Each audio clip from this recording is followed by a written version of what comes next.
खूबसूरत टॉपिक है और आप लोगों को अच्छा भी लगेगा। हम खतियान पढ़ाए थे आप लोगों को, याद है खतियान किसे कहते हैं?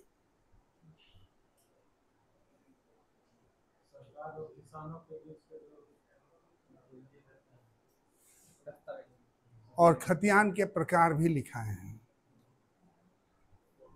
बड़े दुख पूर्वक बोलना पड़ता है कि आप लोग पीछे नहीं पढ़ते हैं।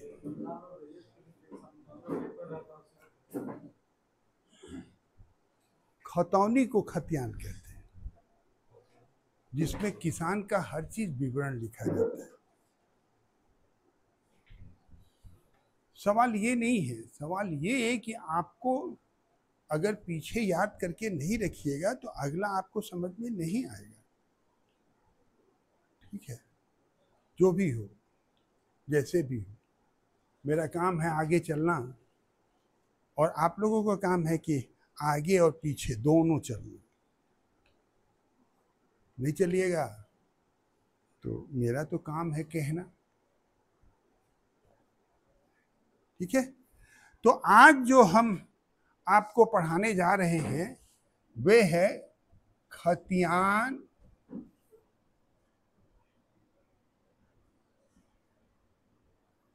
से बंटवारा। खतियान से बंटवारा। खतियान देखा कौन कौन? सबको देखा होगा, है भी। उसमें बहुत सी बातें लिखी रहती है, माने पूरा उसको देखने के बाद आपको उसके खानदान के बारे में, संपत्ति के, लैंड संपत्ति के बारे में जानकारी आपको मिल जाएगी।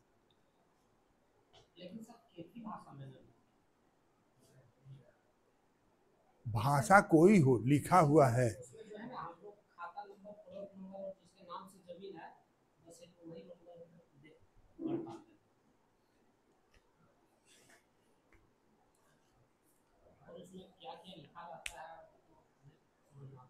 आप तब क्लास नहीं किए हैं, क्या क्या लिखा रहता है फिगर के साथ आपको दिया गया है।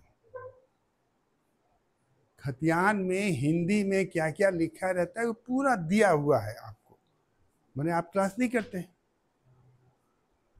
बोलिए, जल्दी जल्दी बोलिए। खतियान का एकदम पूरा विवरण, और वे कैसा होता है, किस कॉलम में क्या लिखा जाता है, यहां तक बताया गया है। 19 कॉलम का पूरा डिटेल्स बताया गया है। क्या जी, सही है? अब आपको ये कहने में, अब उसमें इंग्लिश में लिखा है वो अलग बातें हैं। ये उस भाषा को कैथी भाषा में हम कोशिश करेंगे कि आपको कैथी भाषा पढ़ने कम से कम सिखा दें, कोशिश करेंगे, मेरी बात समझिए। लेकिन वह लास्ट का होगा ना, शुरू में तो होगा, क्योंकि जब तक खतियाने नहीं जानिएगा तो लिखा क्या है ये कैसे जानिएगा। तो मेरा अंदाज है कि आप लोग क्लास नहीं कर रहे हैं। हम आपको जो कर रहा है उसको नहीं कह रहे हैं, क्योंकि देखिए हम तभी शुरू करते हैं कोई चीज जब उसके बारे में पूरा डिटेल्स आपको दे दिए रहते हैं, उससे पहले हम शुरू नहीं करते। तो खतियान के बारे में आपको पूरा डिटेल्स हम दिए हुए हैं, किस कॉलम में क्या रहता है यहां तक दिया हुआ है। तो कॉलम में लिखा रहता है, किसी कॉलम में, किस कॉलम में इससे मतलब नहीं है, रैयत का नाम। ठीक है ना, जो भी हो, जो भी नाम हो। उसके बाद पिता का नाम,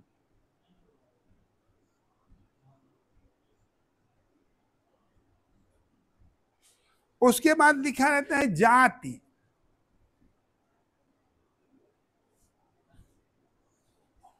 उसके बाद लिखा रहता है सकूनत। यहां पर कलम आके रुक गई कि सकूनत क्या है ना। देखिए, आप लोगों में से कोई जानता है सकूनत क्या है? इसको कहते हैं एड्रेस, पता है, ठीक है ना? कई ढंग का है, जो जिस एरिया का जो भाषाएं यूज होती हैं। ये यहाँ ये बताने का मतलब मेरा सिर्फ ये था कि अगर कहीं लिखा रहेगा कि ये क्या है, तो आपको पता चल जाना चाहिए कि वे पता कह रहा है, एड्रेस कह रहा है। दूसरा में लिखा रहता है, 2 ही कॉलम से हमको मतलब है यहां पर, जमीन का रकबा,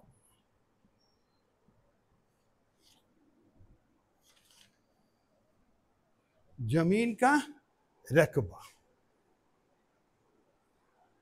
इसी 2 चीज पर खतियान का बंटवारा डिपेंड है। बाकी और चीजें भी लिखी रहती हैं, 19 को कॉलम होता है, बहुत सी बातें रहती हैं, लेकिन मतलब हमको क्या है कि खतियान का बंटवारा हम कैसे करें, ठीक है ना? अच्छा, मान लीजिए कि आपके दादा का जमीन है, तो आपके पिताजी को वंशावली के आधार पर जमीन दे दी जाती है कि और कोई कारण? वंशावली के आधार पर जो वंशावली चल रही है, पहले कितना था, आपके पास कितना तक पहुंचा, है ना, ये वंशावली के आधार पर आपको दिया जाता है। लेकिन एक शब्द और आता है, वह है वसीयत।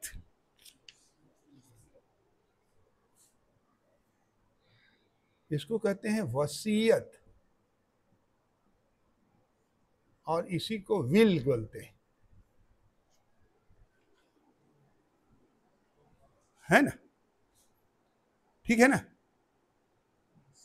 अब दोनों में अंतर क्या है? यहां हमने कहा कि वसीयत है, यानी मान लीजिए कि कोई आदमी है को 4 आना, मने कोई आदमी होगा को 2 आना, 100 कोई आदमी है उसको 6 आना, और 2 को शेष।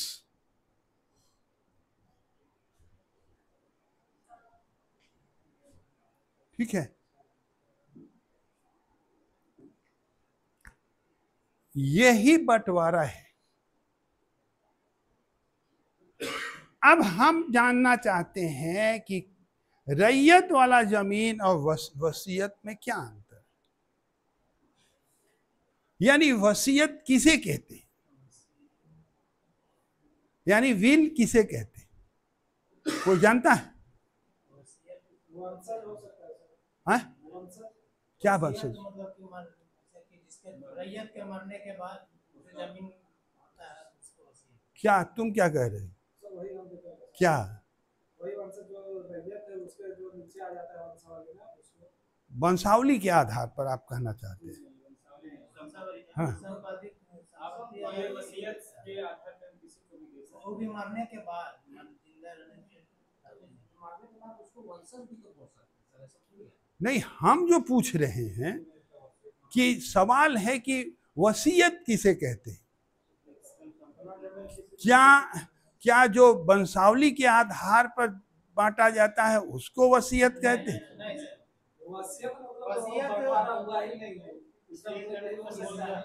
ये कैसे है कि बंटवारा, वसीयत से बंटवारा हुआ ही नहीं, इसका क्या मतलब है?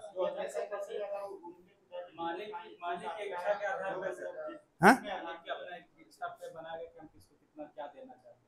तो क्या पिताजी ऐसा कर सकते हैं? कर सकते हैं, जो मालिक है वो कुछ भी कर सकते हैं। एकदम गलत।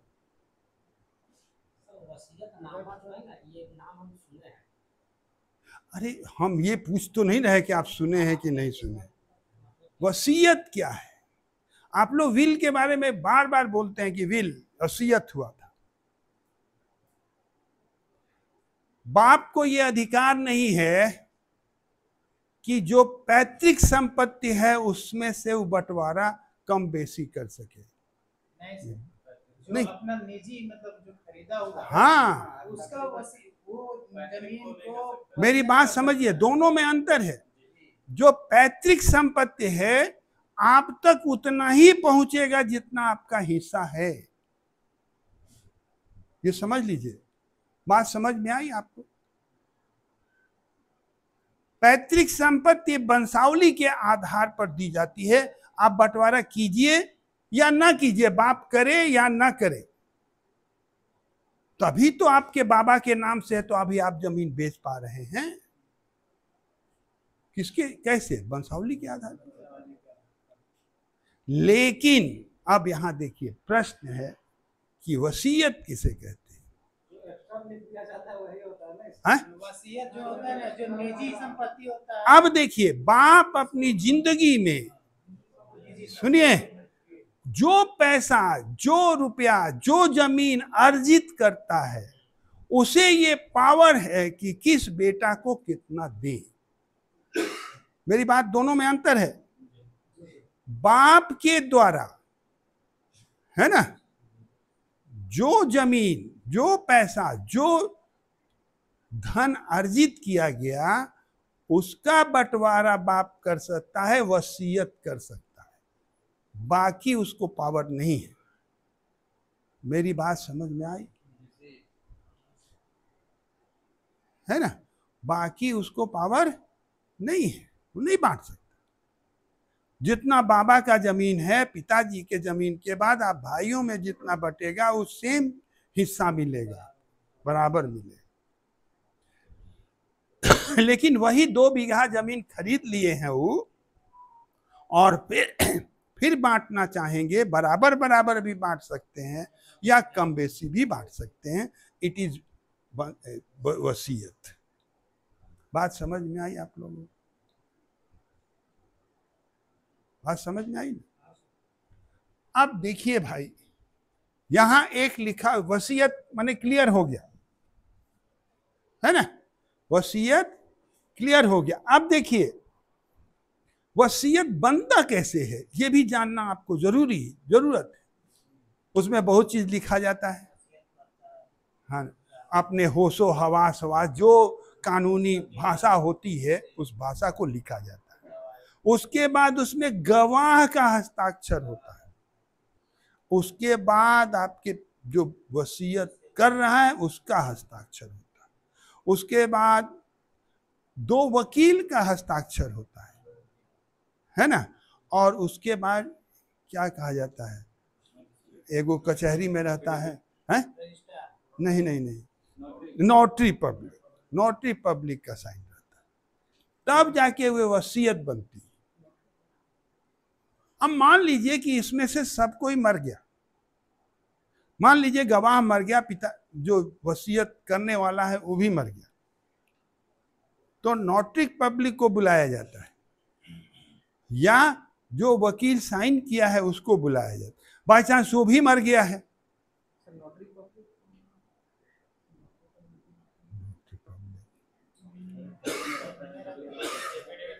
एफिडेविट में जो साइन करता है ना, जो एफिडेविट में साइन करता है, वो कोर्ट की ओर से उसको मिला रहता है, रजिस्ट्रेशन मिला रहता है। उसको तो फिर रजिस्टर भी कर सकते हैं,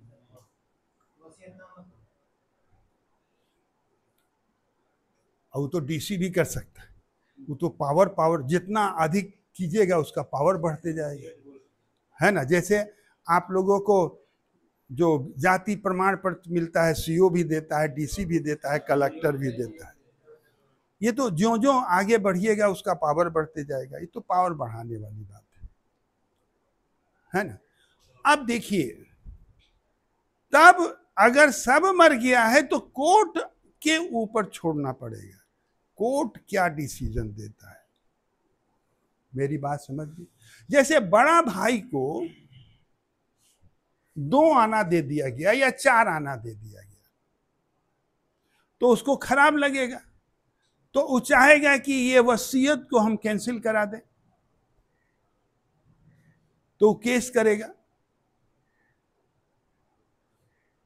इसलिए जो भी साइन करता है वह जो गवाह हो पावरफुल होना चाहिए, बाद में बदल नहीं जाए कि नहीं हमारे सामने नहीं हुआ था, या हम सादा कागज पर साइन कर दिए थे, या कुछ भी। गवाह तो बदल ही जाता है ना कभी कभी, ठीक है ना। तो जो गवाह होते हैं उसको थोड़ा मजबूत होना चाहिए अगर वसीयत कोई लिख रहा है तो। इसको तोड़ना बहुत कठिन काम है, क्योंकि हस्ताक्षर मिलाया भी जा सकता है, मरने के बाद मिलाया भी जा सकता है, जैसे बैंक से और उसको मिला दिया गया। यानी तमाम चीजें वो कोर्ट का मामला होता है कि कैसे उसको साबित करे, ठीक है ना। यानी वसीयत होने के बाद उसको तोड़ना आसान नहीं है। और वसीयत में ऐसा नहीं कि बेटा को पता है कि इसमें क्या लिखा हुआ है, बेटा को भी पता है, उसके मरने के बाद ही पता चलता है कि इसमें क्या लिखा हुआ है। हाँ रुको, अभी नहीं हो रहा है। सर क्या बोल रहे हैं, सर से पूछ लो। नहीं नहीं है ना। आप देखिए भाई, अब यहां एक कॉलम और है, इसको कहते हैं जमीन का रकबा, है ना। तो जमीन का रकबा हम मान लेते हैं कि 2 एकड़ 40 डिसमिल, ठीक है, 2 एकड़ 40 डिसमिल। यानी ये कितना हो जाएगा, 240 डिसमिल। किसी को कोई दिक्कत इसमें होगा ना, 240। यानी अब इसी में इसको बांटना है और इसी में इसको देना है। कैसे हम देंगे,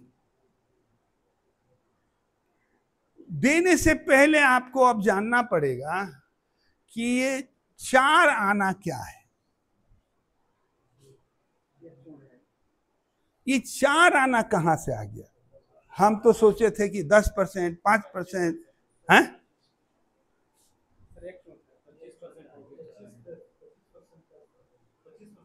25%। कैसे, हाँ 16 आना बराबर 1 रुपया, ठीक है ना। 16 आना बराबर 1 रुपया, है ना। अब देखिए भाई, इसको चाहिए तो आप धूर, कट्ठा, बिगहा किसी चीज में भी बदल सकते हैं। इसका सूत्र मालूम है आपको। इसको धूर में बदलने के लिए और आपको क्या चाहिए,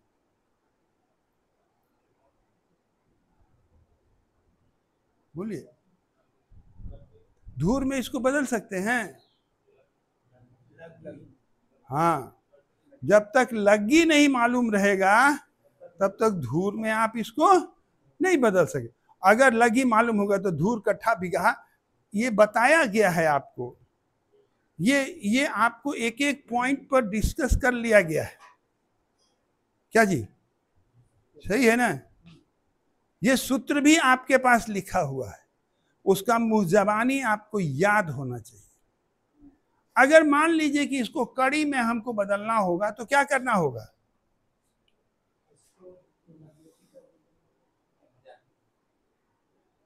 इसको कड़ी में बदलना होगा तो क्या करना होगा, 1000 से गुना करना होगा। 1000 से गुना कर दीजिएगा तो ये कड़ी में बदल जाएगा, ठीक है ना। यानी 22000 वर्ग कड़ी बदल गया, है ना, ठीक है ना। आप देखिए भाई,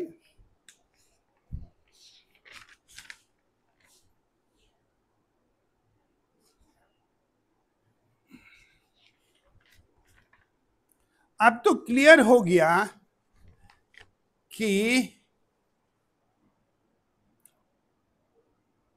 4 आना बराबर 25%। ठीक है ना? किसके हिसाब से? 1 रुपया के हिसाब से 16 आना बराबर 1 रुपया के हिसाब से। ठीक है? और 50 पैसा जो है या 8 आना जो है वह हो जाएगा 50% और 16 आना हो जाएगा 100%। ठीक है ना? किसी को दिक्कत है तो पूछ सकता है। सही है ना जी? हैं? अब थोड़ा सा कॉपी वॉपी निकाल लो, है ना? चले आगे। यहां तक किसी को कोई दिक्कत नहीं? क्या बोलिए, क्या बोल? लिख लीजिए, मिटाएं इसको ना। पूरा नहीं लिखे हैं? लिखिए लिखिए, जल्दी लिखिए।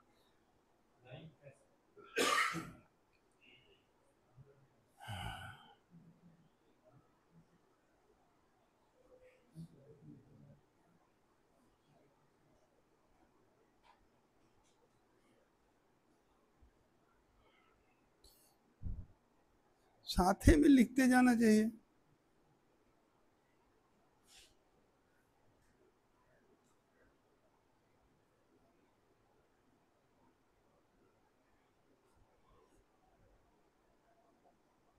हो गया?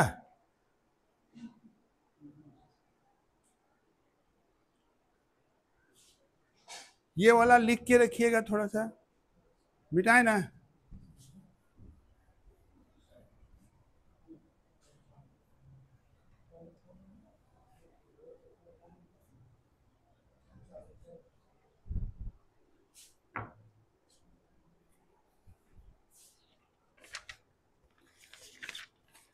अब देखिए भाई, अ का हिस्सा, अ का हिस्सा बराबर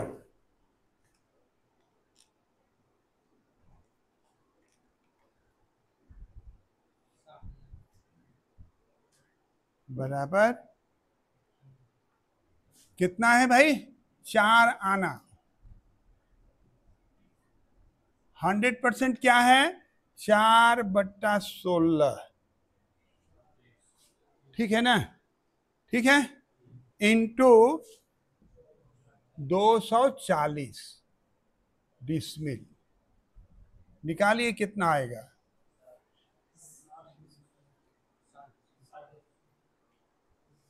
हाँ जी, 60 डिसमिल हो गया। इसको कितना मिलेगा? 60 डिसमिल।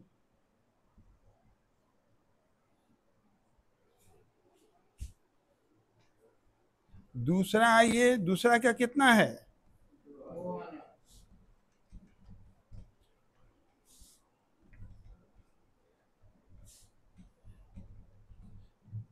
दूसरा है ब का हिस्सा बराबर 2। ये थोड़ा ऊपर हो गया। ब का हिस्सा बराबर 2 आना, यानी 2/16 इंटू 240।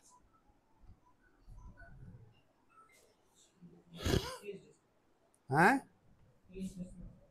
30 डिसमिल।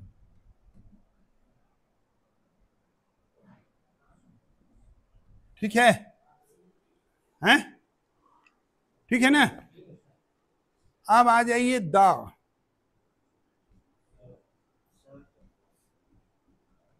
द कितना है जी? 16 आना। है? कितना? 6 आना ना? 6 आना है ना? तो हो जाएगा 6/16 इंटू 240 डिसमिल, यानी 90 डिसमिल। ये अ ब स 100 है ये, और उसके बाद दौ, दौ को कहता है कि शेष, है ना। शेष निकालने का दो गो तरीका है। पहला तरीका हम बता दे रहे हैं, दूसरा तरीका आपसे पूछेंगे। इसको जोड़ दीजिए, हैं? ये कितना जोड़िएगा तो कितना है? 130 है, 180 है,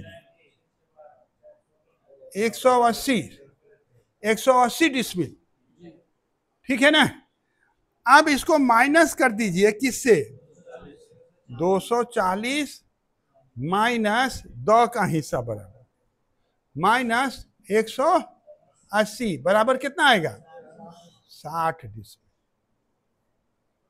ये तो पहला हो गया। दूसरा क्या तरीका है? हाँ, आना को जोड़ दीजिए, तो आना को जोड़ दीजिएगा तो कितना हो जाएगा? 12, और 16 में से 12 घटा दीजिएगा तो 4 आना आ जाएगा, है ना। अब उसको 4/16 इंटू 240 बराबर 60 डिसमिल जोड़िएगा तो 240 आ जाएगा, ठीक है। आपको अभी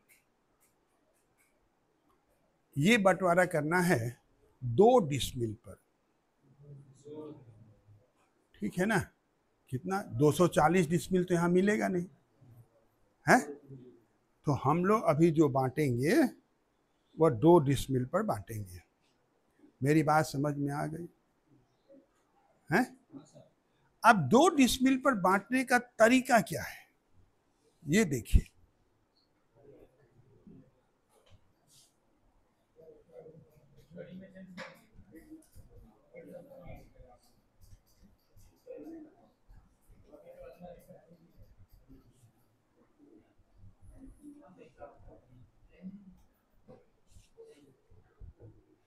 दो डिसमिल पर हम बांट रहे हैं, है ना, एरिया को इसी पार्ट में।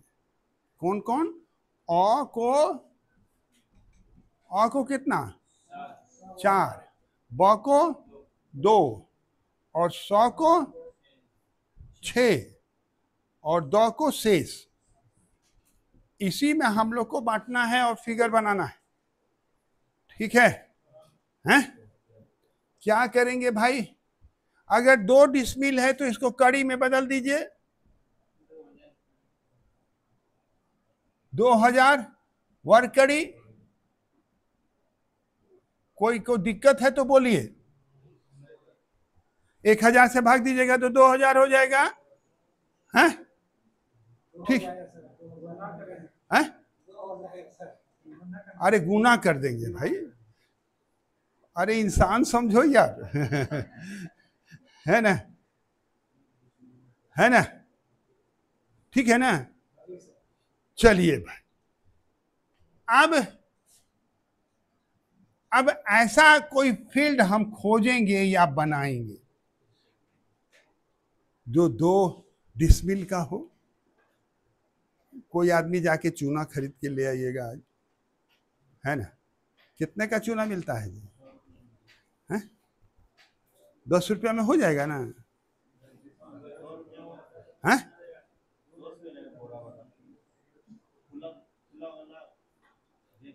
5 किलो नहीं दे देगा?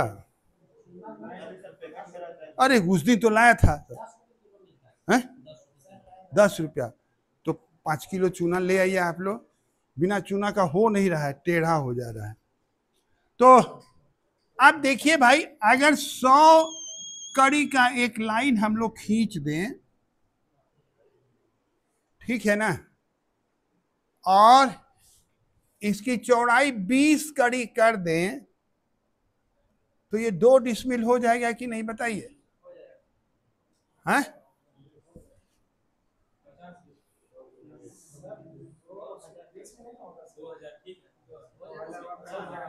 कौन कौन कह रहा है कि नहीं होगा?